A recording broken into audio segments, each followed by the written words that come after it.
Hola a todos, seguidores de Warhammer 40.000 o 30.000 en este caso. ¿Cómo están? Yo en serio espero que bien. El día de hoy les traigo Fulgrim, Visiones de la Traición, capítulo 2, narrado por mí.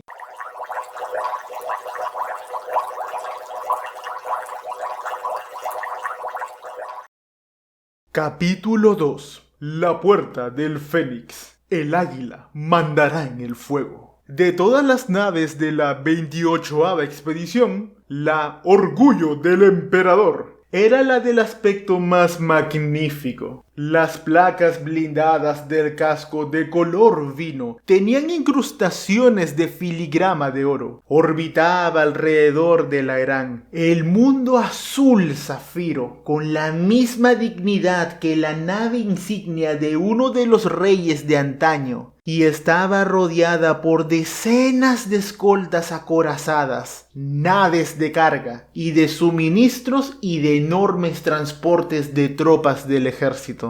Los astilleros de Júpiter la habían botado 160 años antes. El propio fabricador general de Marte habían supervisado el diseño y la construcción de la nave, y cada componente se había elaborado a mano siguiendo unas especificaciones increíblemente exigentes. El proceso de construcción había durado el doble de lo habitual que en cualquier otra nave de un tonelaje similar. Pero era lo que cabía esperar de la nave que sería la nave insignia del primarca de la Tercera Legión, los Hijos del Emperador. La formación que mantenía la 28ª expedición era algo de una belleza marcial, anclada a la perfección sobre la Herán, en una disposición de libro de ordenanzas donde las patrullas y los apoyos mutuos entre naves aseguraban que ningún elemento hostil podría llegar o salir del planeta sin ser interceptado por los raptores de la flota imperial. Las naves de los Lair, que tan letales habían demostrado ser para la flota de exploración de la expedición, habían quedado convertidas en pecios espaciales que flotaban alrededor de los anillos del sexto planeta del sistema. Habían quedado destruidas gracias al uso preciso de una abrumadora superioridad numérica y a la maestría de Fulgrim en los combates navales. Aunque el mundo que se encontraba bajo ellos era conocido como la Herán, la designación oficial era 28-3, ya que era el tercer mundo que la 28ª expedición había sometido al dominio imperial. Esa designación era un poco prematura, ya que la ferocidad de la batalla inicial demostraba su falta de sometimiento, pero se consideró que su uso sería apropiado, ya que todo el mundo estaba convencido de que ese sometimiento era una realidad cercana. Landronius y la virtud de Fulgrim, que mostraban los colores púrpuras y dorados propios de los hijos del emperador, se mantenían en formación atenta al lado de la nave insignia del primarca. Cada una de ellas poseía un registro ejemplar de victorias. Las escuadrillas de raptores volaban de un lado a otro mientras escoltaban a la flor y nata de la 28ª expedición hacia la Orgullo del Emperador, ya que tras quedar destruida la flota Lair, el primarca se disponía a revelar sus planes para continuar la guerra.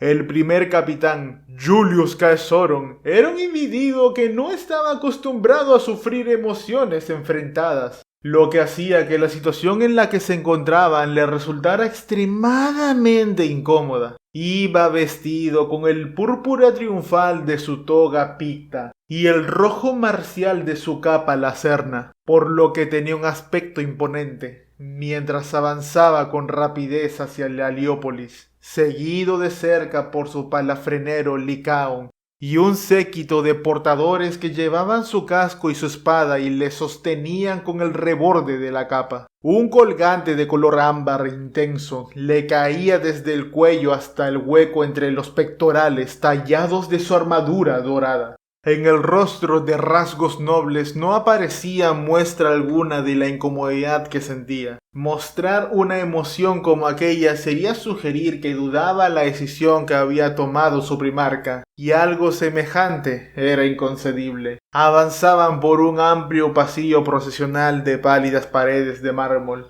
y de enormes columnas de onice cuyas superficies estaban cubiertas de letras doradas que contaban las batallas ganadas y las glorias conseguidas durante la Gran Cruzada. La Orgullo del Emperador iba a ser el legado de Fulgrim al futuro y llevaba grabada la historia del imperio en sus propios huesos. Las estatuas de los héroes de la Legión se alienaban a lo largo de la avenida procesional y las obras con marcos de oro encargadas a los rememoradores de la expedición aportaban parte del colorido tan necesario en aquel frío espacio. ¿Tenemos prisa?, le preguntó Lycaon, quien llevaba la armadura pulida y resplandeciente, aunque llamaba mucho menos la atención que la del primer capitán. Pensé que Lord Fulgrim había dicho que esperaría nuestra llegada antes de presentar sus planes para la expedición. Así es, le espetó Julius, aunque lo que hizo fue caminar más deprisa para consternación de los portadores. Pero sí debemos cumplir lo que exige. Cuanto antes baje a 28.3 mejor. Un mes, Lycaon. Quiere que tengamos sometidos a Lyran para dentro de un mes. Los hombres están preparados para ello, le prometió Lycaon. Podemos hacerlo. No dudo de su capacidad para lograrlo, Lycaon, pero la lista de bajas será larga. Quizá demasiado larga. Las Starbird están preparadas en las rampas de lanzamiento. Solo esperamos su orden para atacar Lyran. Lo sé, dijo Julius con un gesto de asentimiento, pero debemos esperar a que el primarca dé la orden para lanzarlas. ¿Incluso aunque la punta de la lanza del capitán Demeter ya haya partido?, le preguntó mientras pasaban por delante de otros guerreros de los hijos del emperador, armados con lanzas doradas, del tipo Pilum y que montaba guardia a intervalos de aquella vía triunfal, aunque se mantenían inmóviles como estatuas. El feroz potencial de violencia que latía en el pecho de cada guerrero astartes era evidente en cada uno de ellos. Incluso así, admitió Julius, sería una maniobra muy poco política comenzar la campaña propiamente dicha sin consultar con los demás oficiales de la expedición. Así que dirán que la punta de lanza no es más que una fuerza de reconocimiento, agresiva en vez de ser la primera fuerza de ataque de la campaña.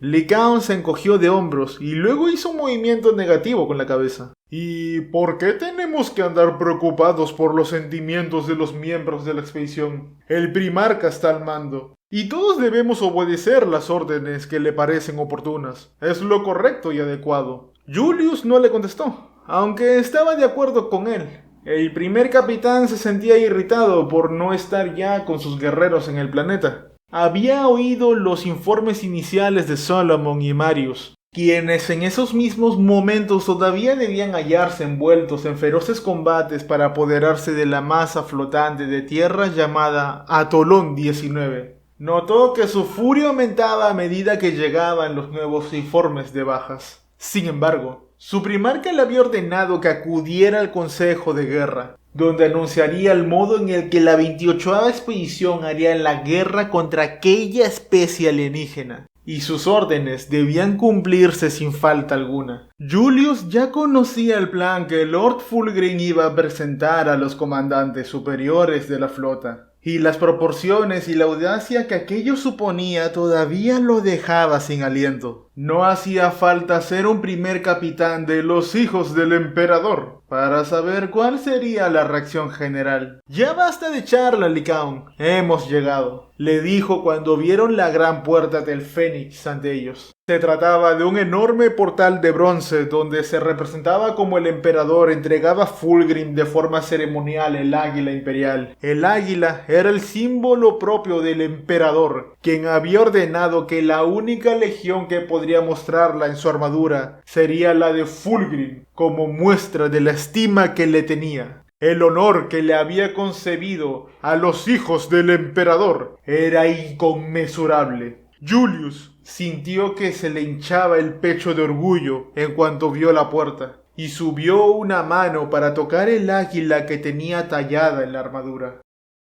Delante de la puerta del Fénix había más guardias, y estos hicieron una profunda reverenda cuando se les acercó. Luego bajaron las lanzas hasta el suelo, donde las puntas resonaron al mismo tiempo que las grandes hojas de bronce se abrían para darle paso. Un chorro de luz blanca y murmullo de voces surgieron del otro lado. Asintió con un gesto de respeto a los guerreros de la puerta y entró en la Heliópolis.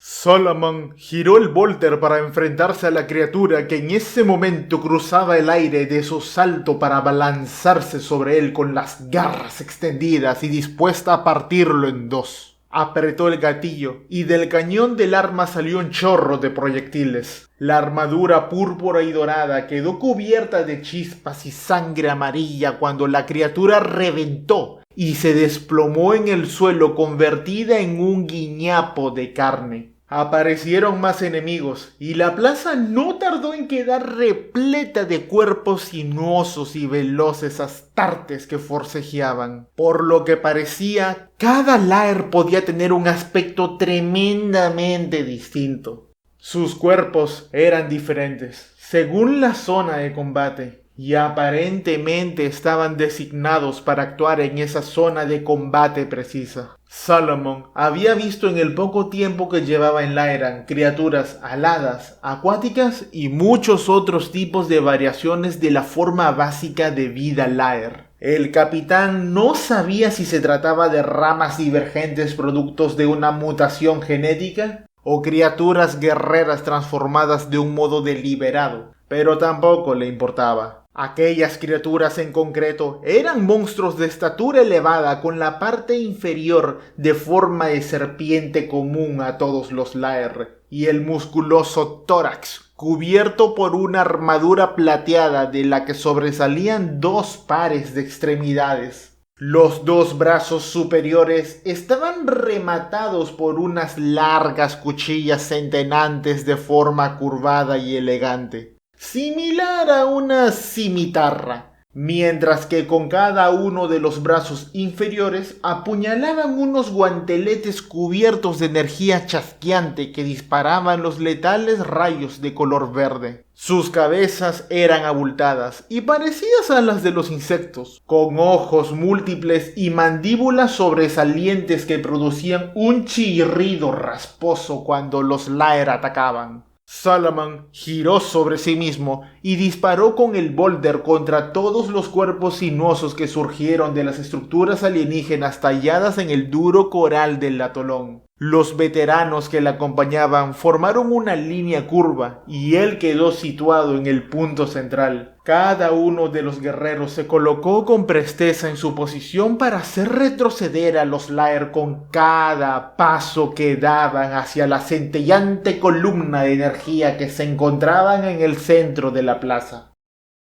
Los proyectiles de Volter llenaron el aire y las explosiones lanzaron trozos de coral por doquier a medida que el avance imparable de los hijos del emperador los llevaba hacia el interior de las ruinas aullantes de la ciudad flotante. Solomon no disponía de comunicaciones, por lo que no tenía ni idea de cómo les iba a Kafen y a Telonius, pero confiaba en que la veteranía y el valor de ambos le permitían salir adelante. Solomon en persona había probado sus ascensos, y les pasase lo que les pasase, sería responsabilidad suya. Una descarga de fuego verde salió de un hueco de entrada que no habían visto, y 3 astartes cayeron con las armaduras y la carne desintegradas bajo aquella energía electroquímica. ¡Enemigo en el flanco!, gritó Solomon. Sus guerreros reaccionaron de un modo preciso y fluido para enfrentarse a aquella amenaza. Cuando los Laer salieron de su escondite, se encontraron con las disciplinadas ráfagas de respuesta de los bolters de los hijos del emperador, que cambiaron de posición para permitir que sus camaradas pudieran seguir disparando mientras ellos recargaban con rapidez. El capitán contempló lleno de orgullo cómo combatían con una eficacia marcial sin paliativos, inigualada por ninguna otra legión. Las cargas enloquecidas de los lobos de Ross o las maniobras salvajes de los jinetes de Karn no eran el modo de combatir de los hijos del emperador. La legión de Fulgrim luchaba con la aplicación fría y certera de una fuerza perfecta y disciplinada. Una enorme explosión a la derecha de Solomon produjo una tremenda columna de humo que subió hacia el cielo. El capitán oyó el estampido del coral al estrellarse contra el suelo cuando una de las grandes torres de concha cayó envuelta en una nube de polvo y fuego. Las irritantes sirenas instaladas en su interior quedaron silenciadas para siempre. Los hijos del emperador habían conseguido avanzar unos 40 metros y se habían adentrado en la plaza. La línea curvada los había llevado hasta el centro del cráter y al espacio abierto cubierto de escombros. Ya estaba bastante cerca de la columna de energía como para notar su calor. Cuando dio la orden de rodearla, los Lair renovaron su ataque con mayor fuerza. Sus cuerpos sinuosos se deslizaron por las ruinas de su hogar con una velocidad sobrenatural. Los cegadores rayos de luz verde y los proyectiles de Volter se entrecruzaron por toda la plaza, y en el aire se producían explosiones en las ocasiones que los disparos de ambos bandos impactaban entre sí. Una oleada rugiente de alienígenas se lanzó contra los hijos del emperador. La parte inferior de sus cuerpos con forma de serpiente los impulsaba por el suelo desigual con una velocidad antinatural. Y Solomon se dio cuenta de que había pasado el momento de las armas de fuego. Dejó el Volter en el suelo con un cuidado reverente y desenvainó la espada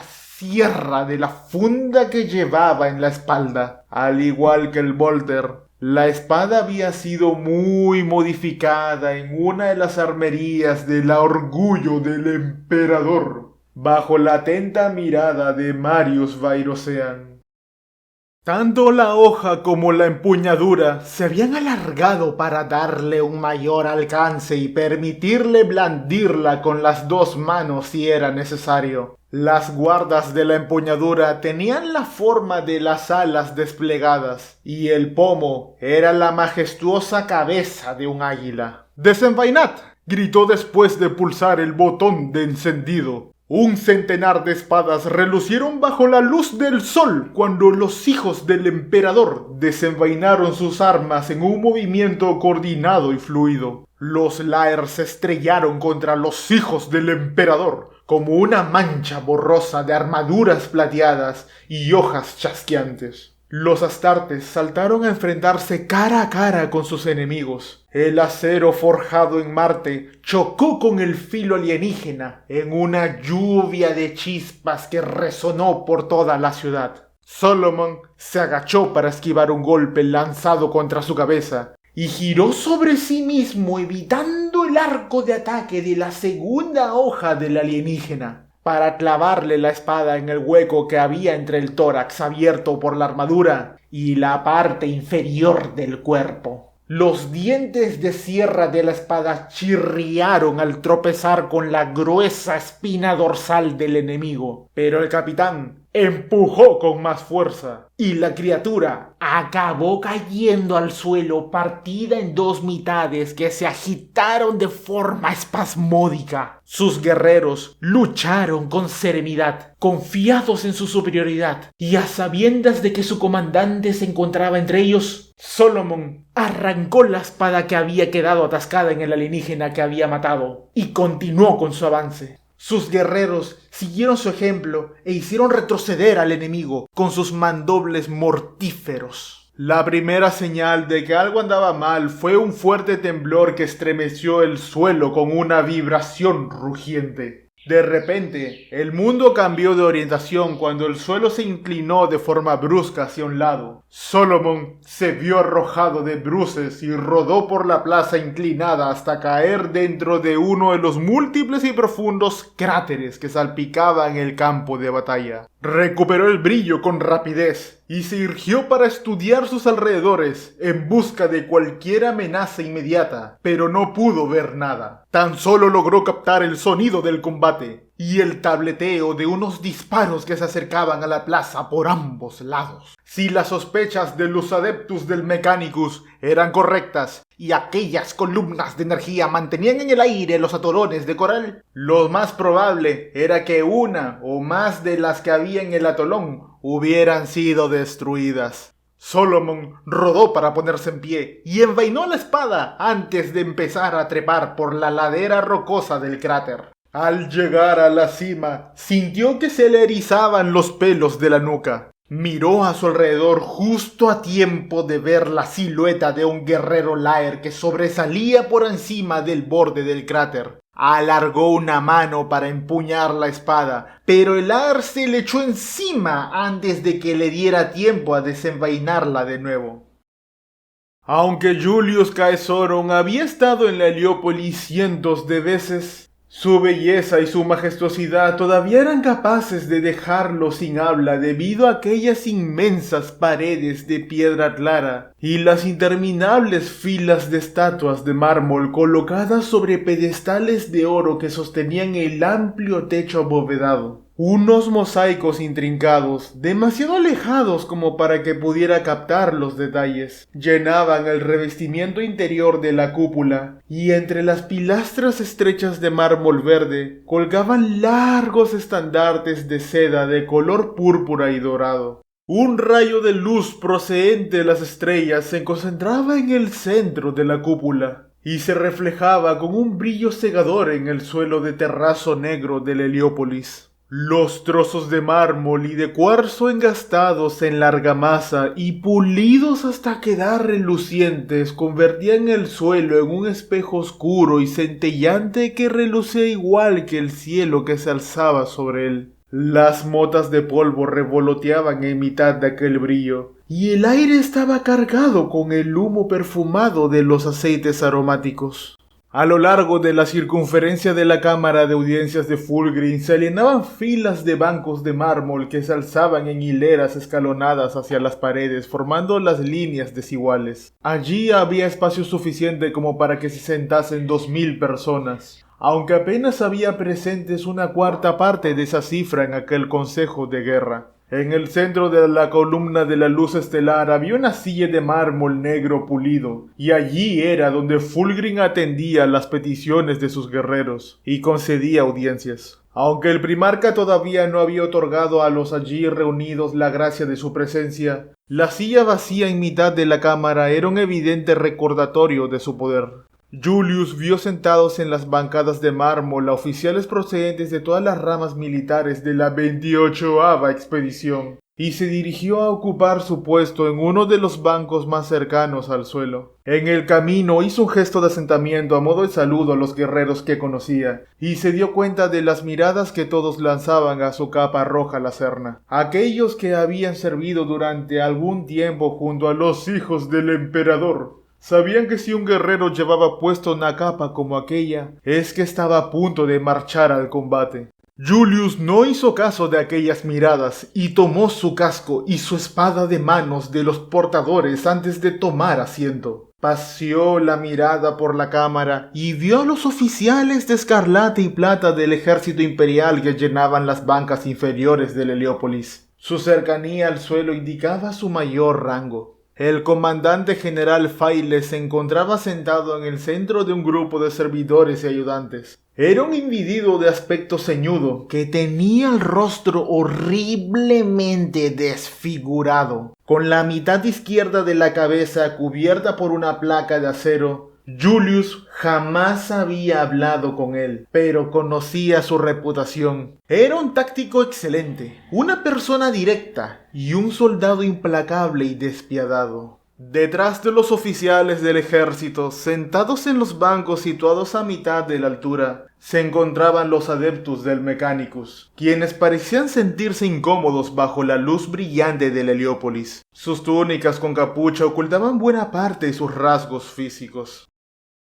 Y Julius no recordó haber visto nunca a ninguno con la capucha quitada. Negó con la cabeza con gesto de disgusto ante los velos estúpidos que representaban el secretismo y los rituales con los que se rodeaban. Junto a los miembros del Adeptus Mechanicus estaban llegaban los rememoradores, hombres y mujeres ecuánimes vestidos con ropajes de color beige que no dejaban de hacer anotaciones en cuadernos desgastados y placas de datos, o dibujaban bosquejos al carboncillo sobre hojas de papel. Los mejores pintores, escultores, escritores y poetas del imperio se habían desplegado por todas las flotas expedicionarias. Eran miles y se dedicaban a documentar los logros monumentales conseguidos por la Gran Cruzada. Aunque eran aceptados con diferentes grados de cordialidad, muy pocos dentro de las legiones apreciaban el verdadero valor de sus esfuerzos. Pero Fulgrim había declarado que su presencia era una gran suerte y les había concedido un acceso sin representes a las ceremonias más reservadas y privilegiadas. Pero Fulgrim había declarado que su presencia era una gran suerte y les había concedido un acceso sin precedentes a las ceremonias más reservadas y privilegiadas. Lycaon siguió su mirada.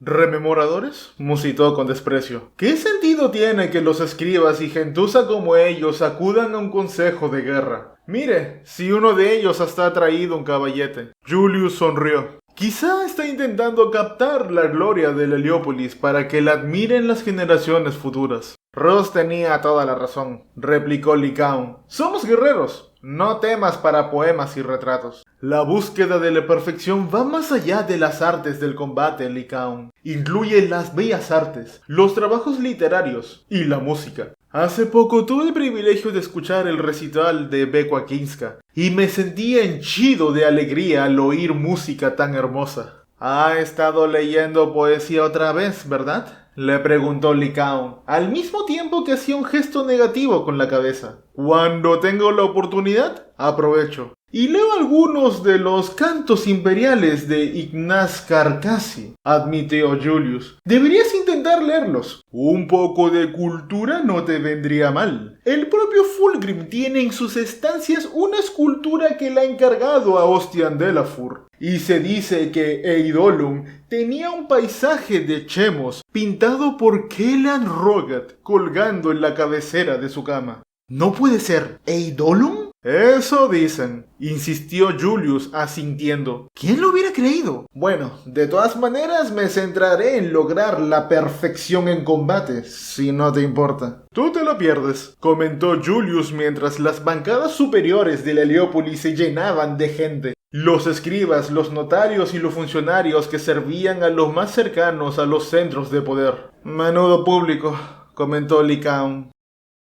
El primarca está a punto de hablar. Eso siempre hace salir a sus oradores, le indicó Julius. Como si pronunciar su rango hubiera sido la clave para invocarlo. La puerta del Fénix se abrió y el primarca de la tercera legión entró en la Heliópolis. Fulgrim iba acompañado de sus lugartenientes más cercanos. Los guerreros, los adeptos y los escribas allí reunidos se pusieron en pie de inmediato y le hicieron una reverenda maravillados por el guerrero perfecto y de aspecto magnífico que se encontraba ante ellos. Julius se puso en pie con todos los demás, desaparecido el disgusto que había sentido hasta ese momento, ante la emoción de ver de nuevo a su querido primarca. Una oleada de aplausos y los gritos de ¡Fénix! ¡Fénix! ¡Fénix! Llenaron la Heliópolis. Fue un gesto de afirmación rugiente que solo se detuvo cuando Fulgrim alzó las manos para acallar a sus seguidores incondicionales. El primarca llevaba puesta una larga toga de tejido suave y su color crema pálido. Se veía con claridad la empuñadura de hierro oscuro de su espada, hoja llameante, que le colgaba de la cadera. La vaina de la espada era de reluciente cuero púrpura. Sobre el pecho llevaba bordadas con hilo de oro las centellantes alas de un águila, y una estrecha diadema de lapislázuli impedía que el cabello le cayera sobre la frente. Dos de los mejores guerreros de la legión,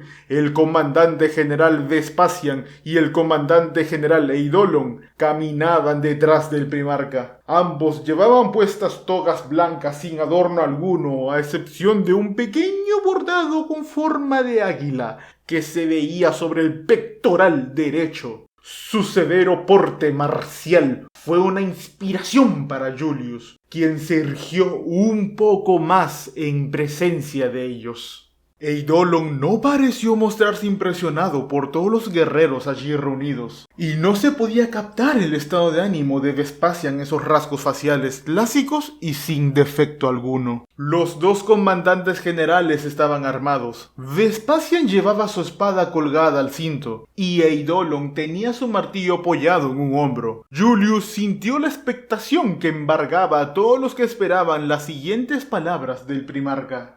«Amigos míos», dijo Fulgrim, a modo de saludo después de sentarse ante los guerreros allí reunidos. La piel pálida casi le resplandecía. «Me alegra veros aquí reunidos. Ha pasado demasiado tiempo desde la última vez que libramos una guerra, pero ahora tenemos la ocasión de ponerle remedio». Aunque prácticamente sabía lo que el primarca iba a decir, Julius sintió una emoción irracional creciendo en el interior. Y vio que incluso el habitualmente sarcástico Lycaon sonreía de oreja a oreja mientras oía hablar al primarca. «Estamos en órbita alrededor del planeta natal de una temible especie alienígena que se llama a sí misma Laer», continuó explicando Fulgrim. Su voz había perdido el duro acento cetoniano que había acabado adoptando tras los largos años que los hijos del emperador habían pasado combatiendo junto a los lobos lunares del señor de la guerra. Y el acento oculto de Terra volvía a matizar cada una de sus palabras.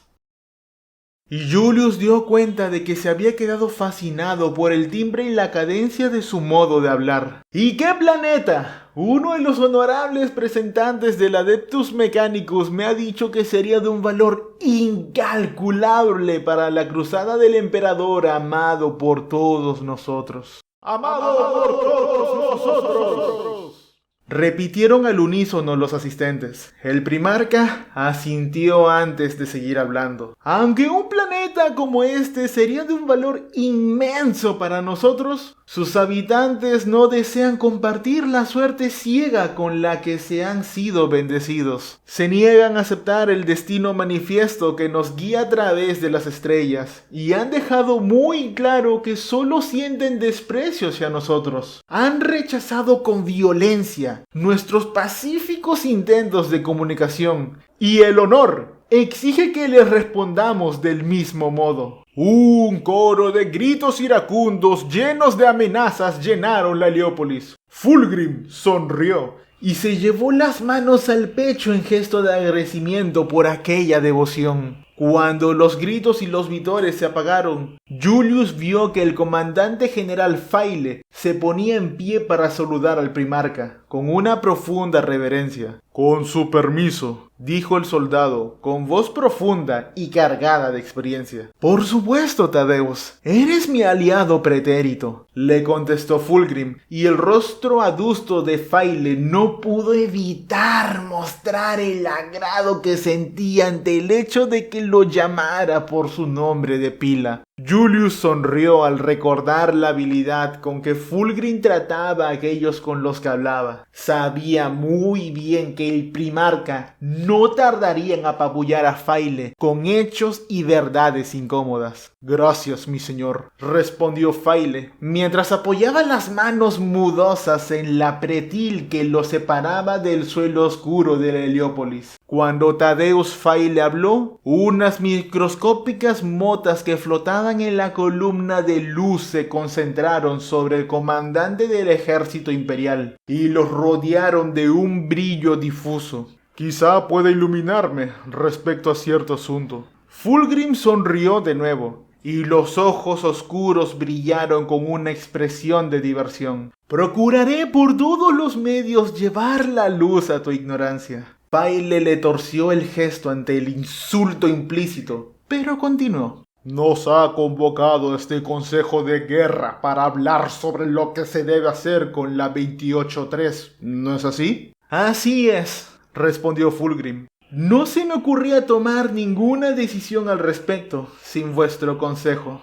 «Entonces, ¿por qué ya han sido enviados guerreros a la superficie del planeta?». quiso saber Faile, mostrando así una impresionante autoridad. La mayoría de los mortales quedaban reducidos a un estado cercano a la estupidez ante la presencia del primarca. Pero Thaddeus Faile le había hablado como si no fuera más que un miembro de su estado mayor. Julius sintió que se encolerizaba ante un comportamiento tan grosero. He oído decir que el Consejo de Terra ha decidido que someter a los Laer sería demasiado costoso en vidas y que llevaría demasiado tiempo. Unos 10 años según me han dicho, siguió diciendo Faile sin apenas detenerse. ¿No se llegó incluso a hablar de convertirlos en un protectorado del Imperio? Julius distinguió las leves pero inconfundibles señales del enfado que Fulgrim sentía por verse cuestionado de esa manera. Aunque sin duda debía de ser consciente de que prácticamente todos los miembros de la expedición sabían que se estaba atacando el Atolón 19 y que alguien acabaría preguntándole al respecto. Se dio cuenta de que ese era el riesgo de fomentar una actitud abierta en el seno de la expedición. Es cierto que se habló de ello, replicó Fulgrim, pero fue con una información escasa y que no lograba mostrar por completo el enorme valor que posee este planeta para el Imperio. El ataque que se está produciendo intenta reunir más información sobre la capacidad de combate de los Laer. Estoy convencido de que la destrucción de las naves de exploración demostró esa capacidad de forma muy sobrada, mi señor. A mí me da la impresión de que ya ha decidido iniciar esta guerra sin consultarnos. ¿Y qué si es así, comandante general?, exclamó Fulgrim con los ojos cargados de una rabia peligrosa. ¿Es que os echáis atrás ante una semejante afrenta de una especie alienígena? ¿Es que quieres que ponga en peligro mi honra por evitar cobardemente esta lucha solo porque puede ser peligrosa? El rostro del comandante Faile palideció ante el tono de voz del primarca. Se dio cuenta de que había ido demasiado lejos, así que se apresuró en contestar. En absoluto, mi señor. Como siempre, mis fuerzas están a vuestro servicio. La expresión de Fulgrim pasó con rapidez de la furia a convertirse en un ejemplo de reconciliación. Julius supo que aquel breve estallido de rabia había sido planeado con cuidado para manipular a Faile y lograr que dejara de hacer preguntas. El primarca ya había trazado un plan perfecto para aquella guerra, y las simples dudas de los mortales no iban a hacerle cambiar de opinión. Te doy las gracias, comandante general, le respondió Fulgrim, y te pido disculpas por mi rudeza. Teníais razón en preguntar acerca de todo esto, ya que se dice que se conoce el carácter de una persona por sus preguntas, no por sus respuestas. No son necesarias las disculpas, protestó Faile, incómodo ante la sugerencia de que había molestado al primarca. Hablé fuera del lugar. Fulgrim inclinó levemente la cabeza en dirección al comandante general, en gesto de aceptación de sus disculpas. Eres muy amable, Thaddeus, y ya todo está olvidado. Pero hemos venido a discutir asuntos de esta guerra, ¿no es así? He planificado una campaña con la que conquistaremos el Aerán, y aunque aprecio el ofrecimiento, se trata del tipo de guerra para el que fueron creados los Astartes. No tardaré en dar todos los detalles, pero el tiempo es algo crucial, así que espero que me perdonéis por haber lanzado ya al combate a mis guerreros. El primarca se volvió hacia él, y Julius no pudo impedir que el pulso se le acelerara cuando Fulgrim le clavó sus ojos de mirada negra e intensa. Sabía la pregunta que le iba a hacer, y esperaba que sus astartes fuesen capaces de cumplir lo que el primarca iba a pedirles. Primer capitán Caesoron, ¿están sus guerreros preparados para llevar la verdad imperial a 28-3? Julius se puso en pie, y en posición de firmes, notó como la luz de la cúpula lo cubría con su resplandor. Le juro por el fuego que lo están, mi señor. Solo esperamos sus órdenes. Entonces le doy la orden, capitán Caesoron, dijo Fulgrim, al mismo tiempo que se quitaba de golpe la túnica que cubría su magnífica armadura de placas pulidas hasta relucir. Dentro de un mes, el águila gobernará el Aerán.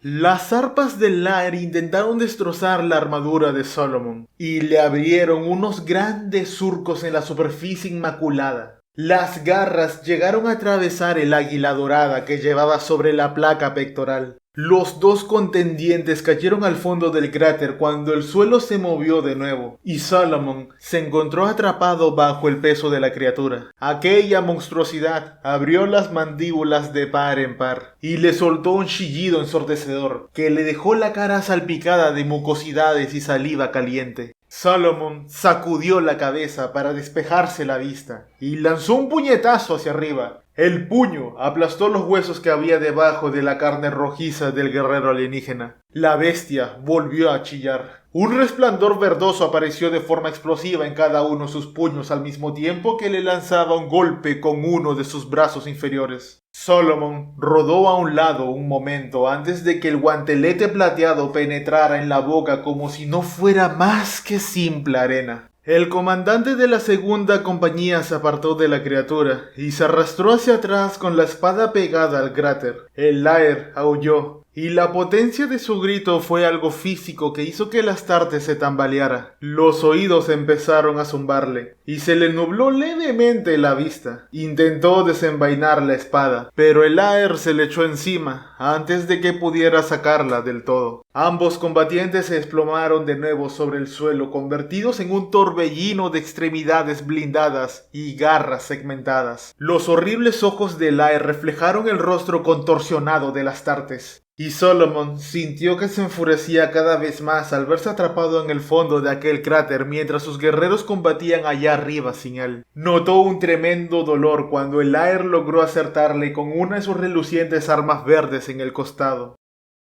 Pero pudo girar el cuerpo antes de que se le clavara en el vientre. No podía esquivarlo y tenía la espada pegada a la pared. Del hueco de las mandíbulas surgió un torrente de chillidos inteligibles. Y aunque aquel lenguaje le era absolutamente desconocido a Solomon, estaba seguro de que el alienígena disfrutaba con aquel enfrentamiento. «¡Vas a ver!», gruñó. Apretó la espalda contra la pared rocosa del cráter. El Lair enroscó la parte serpentina de su cuerpo y luego saltó hacia él con los brazos y las garras extendidos. Solomon saltó a su vez contra su oponente y ambos chocaron con el estruendo de dos placas blindadas al estrellarse entre sí. Para caer al suelo de nuevo, el Astartes agarró uno de los relucientes brazos verdes del Lair mientras caían y le propinó un tremendo codazo en la articulación que lo unía al cuerpo. El brazo salió arrancado del torso de la criatura, acompañado de un chorro de sangre pestilente. Solomon giró sobre sí mismo y le clavó el arma de energía en el torso, donde su filo brillante atravesó con facilidad la armadura plateada. El Lair se desplomó, enrollándose sobre sí mismo para sujetar la tremenda desgarradura en su carne. De su garganta surgió un terrible chillido mientras moría, y Solomon sintió de nuevo repugnancia al captar el placer que albergaba aquel grito. Asqueado, el Astartes arrojó a un lado el brazo amputado del Lair. El brillo de aquella arma repulsiva comenzaba ya a apagarse. Subió de nuevo por la pared del cráter y se asomó por el borde justo a tiempo de ver que una nueva oleada de alienígenas inundaba la plaza.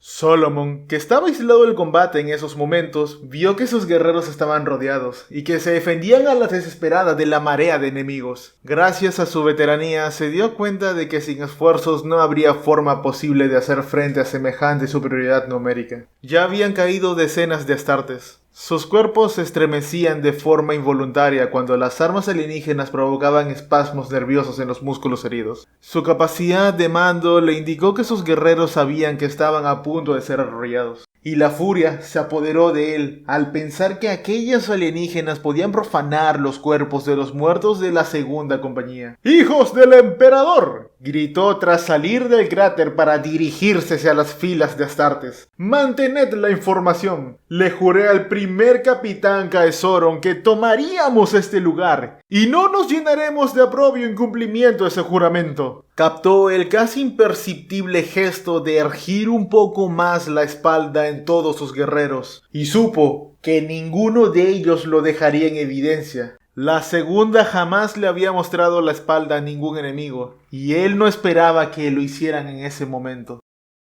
Antaño, si los guerreros huían del combate, su unidad era diezmada. Es decir, 1 de cada 10 de sus miembros era ejecutado de una paliza que le propinaban sus antiguos hermanos de batalla como advertencia para los supervivientes. Solomon pensaba que era un castigo demasiado magnánimo. Un guerrero que huía una vez podía acabar huyendo de nuevo. Se sentía orgulloso de que ninguna de sus escuadras hubiera necesitado jamás una lección tan brutal sobre el coraje. Seguían su ejemplo en todo, y él prefería morir antes que deshonrar su legión con un acto de cobardía. El estruendo del combate era ensordecedor, y aunque la línea formada por los astartes había retrocedido ante el feroz contraataque de los Laer, no se había roto. Solomon recogió su bolter, tirado en el suelo irregular, y metió un cargador nuevo. Se dirigió al centro de la línea y se colocó en mitad del fragor del combate. Mató con precisión metódica hasta que se le acabó la munición, y luego desenvainó la espada. Combatió empuñándola a 2 manos, y la hoja afilada cortó y trajó carne alienígena mientras les gritaba a sus guerreros que se mantuvieran firmes, a pesar de la marea de Laer que los rodeaba.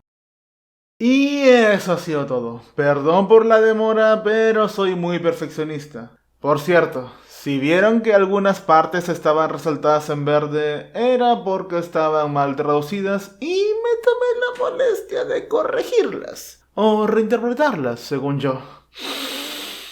Si han llegado hasta aquí, muchas gracias. Recuerden que no uso redes sociales, estoy muy cansado, quiero dormir. Cuídense y los dejo con los bloopers. Adiós.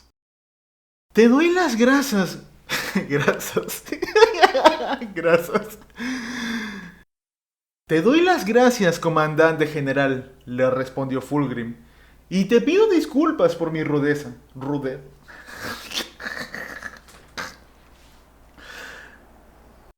Mantened la información. No mames, me acaba de salir un conejo.